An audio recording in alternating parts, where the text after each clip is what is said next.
Salut à vous.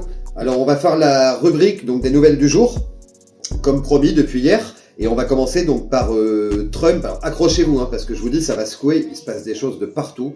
C'est action-réaction entre les mondialistes et puis le clan anti-mondialiste en fait.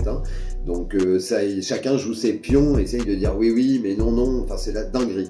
Alors sur Trump Fake News, qui est un bon outil sur X pour avoir d'informations sur Trump et puis les États-Unis de manière générale, ils ont épinglé en tête, ça fait 5 ou 6 jours de suite aujourd'hui, que l'article qu'ils avaient fait sur les déclassifications du dossier de JFK, ça fait 5 à 6 jours que c'est en tête de Trump Fake News. J'ai pas souvenir qu'il y ait eu d'autres choses qui aient été en tête plusieurs jours de suite. Normalement, ça tourne l'info sur Fake News. Là, ça reste en tête. Et c'est un signe, croyez-moi.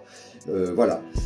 Musk et Trump qui se sont félicités d'avoir remporté une victoire face à un juge Chuang. Surtout la victoire, c'est d'avoir dégagé du système judiciaire américain parce qu'il bloquait les déclassifications de l'USAID en fait et le démantèlement de l'USAID.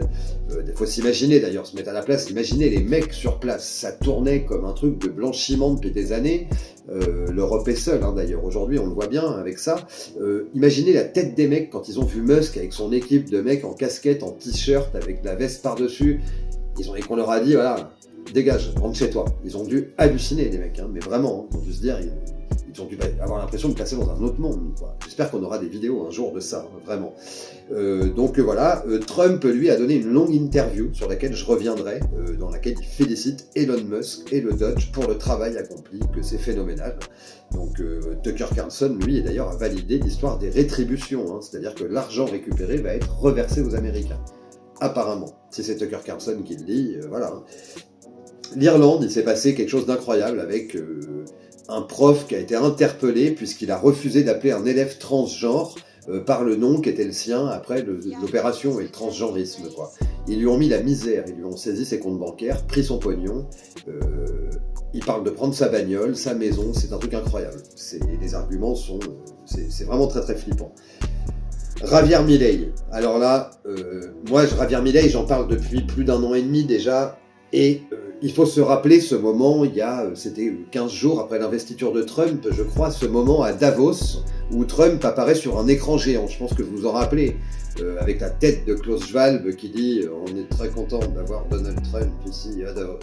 Ouais, il a toujours une bonne tête, celui-là, putain. Et donc Javier Milei, ce jour-là, le jour où Trump a fait son apparition, lui, il a pris la parole. Il était le seul dissident de ce groupe de mondialistes, voilà. Et il avait pris une parole du genre, bon écoutez les mecs, ça fait des décennies qu'on écoute vos conneries, mon peuple, ils ont pas à bouffer, ils peuvent même pas emprunter pour s'acheter une bagnole, plus personne ne peut s'acheter sa maison, le kilo de beurre il coûte $16, donc vos conneries c'est bien gentil, mais mon peuple crève la dalle, quoi. Et la tête des autres mondialistes et des autres représentants qui étaient là à cette conférence à Davos, ils se regardaient, genre ils étaient gênés. Ils étaient gênés que Milei puisse dire ça. Voilà, observez tout ça, ce qui se passe, et vous allez comprendre l'effet d'entonnoir avec des murs très abrupts et très glissants. De plus en plus abrupts et de plus en plus glissants. Voilà, donc là, Javier Milei, si j'en parle, c'est que qu'est-ce qu'il vient de déclarer là aujourd'hui ? Il va déclassifier intégralement les dossiers nazis. Il va déclassifier intégralement les dossiers nazis. C'est le président argentin, je vous rappelle. La déclassification de JFK concerne ça. Ça remonte à Adolf Hitler. Qu'est-ce que c'est que ce bordel ? Mort, pas mort, on ne sait pas. Voilà. Et la déclassification de la CIA, de JFK, ça impacte ça de manière... c'est la genèse presque de tout ce qui est en train de se passer. Donc observez bien, mais ces dossiers argentins, ils risquent de faire mal à mon avis. Je ne sais pas si c'est lui qui va les présenter, on verra, mais ça va être quelque chose. Donc ensuite, on va passer à Macron. Alors Macron, réseaux sociaux, tout ça, que dalle aujourd'hui. Il n'a pas eu le temps, il n'y a pas grand-chose à raconter de plus. Vladimir Poutine, lui, donc, a rappelé qu'il a cessé d'expliquer qu'il ne voulait pas faire la guerre à l'OTAN. Et qu'aujourd'hui, avec tout ce qu'il a rendu public dans ses déclarations, ses discours... Alors, mais vous avez l'impression, si vous regardez que des mainstream, que Poutine ne déclare pas ça, parce que c'est censuré, si vous voulez. Mais comme il dit, ils ne peuvent pas ignorer qu'on ne veut pas leur faire la guerre. Voilà, tout est dit. Il n'y a rien de plus à dire. Et puis là, on va rentrer dans le dur. Je garde le meilleur pour la fin, vous verrez. Mais là, on va commencer à rentrer dans le dur avec Netanyahou. Et puis donc, le service du Shin Bet, Ronan Bar, pareil, des dossiers qui tombent, des déclassifications, ça vient du Qatar aussi.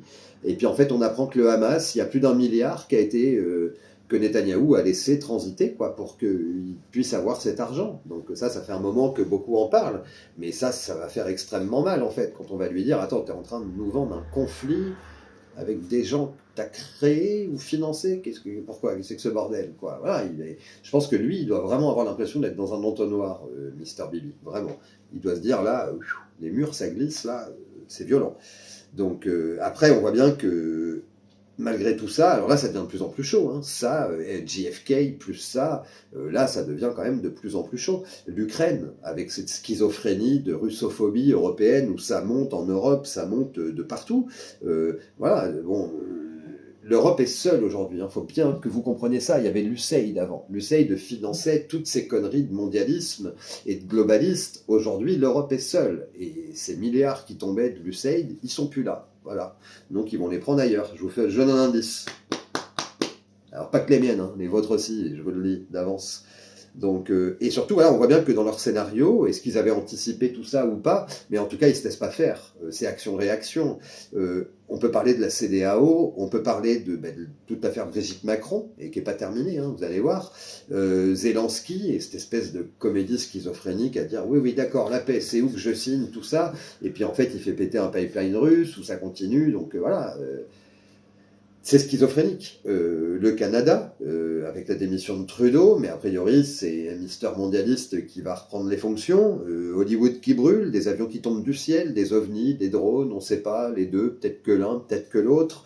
Des chefs de Daesh qui deviennent présidents, des pays qui s'écroulent en quelques heures, hein, la veille de l'investiture du président Trump. Ok ? Voilà. Et puis, comme je vous le disais, donc le meilleur pour la fin, Trump, encore lui, il vient de promettre la déclassification totale du FBI, enfin des dossiers du FBI concernant Crossfire Hurricane, le dossier de la collusion russe, vous savez. Là, ça va faire, ils vont être cernés à 360 degrés à un moment donné, de toute façon. Ils ne pourront plus aller dans un sens ni dans un autre. Là, ça va faire très, très, très, très mal. Hein. Ce dossier-là, je peux vous dire, voilà, c'est... Comment accuser Obama, Clinton il y aura des preuves en fait de trahison envers un président en exercice. Voilà. Tout d'abord, hein, ça permettra peut-être même de lever d'autres choses encore. Mais je pense que c'est le but du jeu. Hein, voilà. Obama, il a donné une interview, je vous le rappelle, il y a quelques jours pour parler de la Obamacare et de comment il avait changé le monde presque avec la Obamacare aux États-Unis. Regardez la gueule qu'il a. Regardez la gueule qu'il a. On a l'impression qu'il a pris 25 ans en un an et que son masque est de plus en plus lourd et dur à porter et à tenir. Vraiment, hein, retenez bien ces mots. Hein. Donc voilà, on y va. Il va falloir que vous soyez accrochés. En attendant, likez, abonnez-vous, partagez. J'essaierai de vous faire cette quotidienne tous les jours. Peut-être tous les 1 jour et demi, parfois ça sera peut-être tous les 2 jours, mais j'essaierai de le faire tous les jours. Et puis ce soir, j'ai une capsule qui va être sympatoche pour vous annoncer une interview que vous devriez kiffer. Voilà, donc on va faire une interview en live et puis elle sera remise après ensuite sur la chaîne TikTok, YouTube, Instagram. Je vous invite à aller vous abonner sur ma chaîne de secours, vraiment, ici sur TikTok, c'est le même nom, Neuronews TV, Suck. Vous vous abonnez, comme ça, s'il y a les 1000 abonnés, on ne gagne pas d'argent avec 1000 abonnés, hein, je tiens à vous le dire. Hein, voilà, c'est juste pour pouvoir faire des lives si jamais cette chaîne-là est strikée, vous connaissez le concept. Si on a une chaîne qui n'a pas les 500 abonnés ou je sais pas quoi, ou je crois que c'est 1000, hein, on ne peut pas faire monter de gens en live. Voilà, donc le but du jeu, c'est s'il y a un souci, de pouvoir vous faire monter dessus. Et puis allez vous abonner à Neuronews TV sur Instagram, YouTube et puis sur X. Voilà. Et je vous dis à tout à l'heure. Ciao!